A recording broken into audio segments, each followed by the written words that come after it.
Here we are with another GPU 5-minute review, and today we have an AMD card, the PowerColor RX 9070 XT Reaper. Now the name is very cool. I was expecting a massive card, but it turns out it is an extremely small card, which can be a good thing, don't get me wrong. Packaging is extremely low cost. Okay, I'm talking the cheapest I've seen so far, but we don't care too much about it. We get to the actual card, we have a single peel off to do. I was actually thinking you had to peel off the fans also, and I was about to rip off the stickers, which aren't the best quality.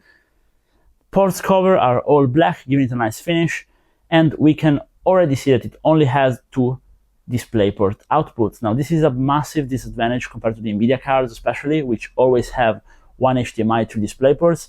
This means if you want to connect a triple monitor, you can't connect 3 monitors via the same output. Now, I can see why they're doing, meaning not many people are going to use triple monitor with a 9060 XT, that's fair.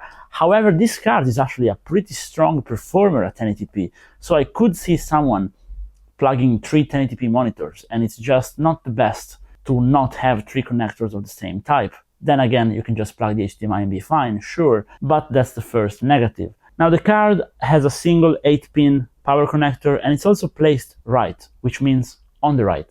We don't want connectors in the middle, like we've seen with some NVIDIA counterparts of 56s, which make the cable management look really bad, especially on such a small card. So that's a plus. However, the feel for the card overall is not too bad. It is though very light, which means there is not much of a heatsink, and I also don't really understand the thermal design. We have 2 fans, then we have kind of a little pass-through to the side, which doesn't really pass through anything. It is smaller than my hand, but I do have relatively big hands to be fair. All in all, the card is definitely well suited for SFF gaming and for small gaming PCs.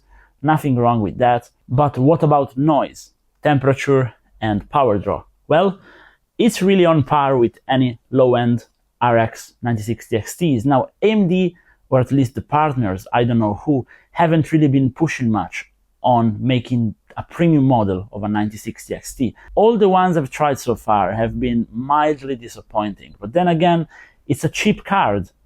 Well, it's not really cheap, but for the modern overpriced GPU market, it's a cheap card, so I guess we can't really complain too much. The fans aren't the best. PowerColor is not famous for great fan quality, but it also isn't famous for fans breaking, like Inno 3D or other cards we've reviewed, so it's not too bad. Temperature is pretty toasty. Now, yes, we're in Italy, yes, it's summer, we have 30-degree ambient environment, a bit higher than usual, so keep that in mind, 10 degrees more than other reviews maybe, but it is running a bit hot, especially on the memory. Now the card I have here today has just 8 GB of VRAM, so I was actually expecting the VRAM to be a bit cooler, to be completely honest. However, you can fix the little noise of the fan, the little temperature issue via a simple undervolt, and this is actually the card I have based my undervolt guide on. So I guess you can do that, but as I say always on the channel, if to make a product good, you have to go ahead and undervolt it.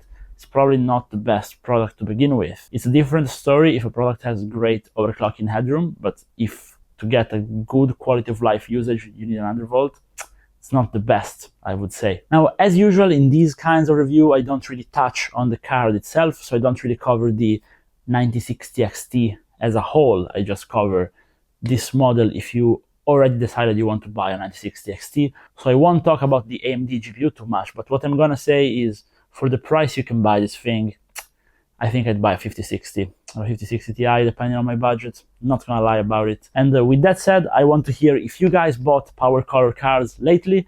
I love the 9070 XT PowerColor Hellhound. I think it's one of the best cards out there, but I wasn't really impressed with these mid-range models of theirs. I think maybe we can buy something else this time.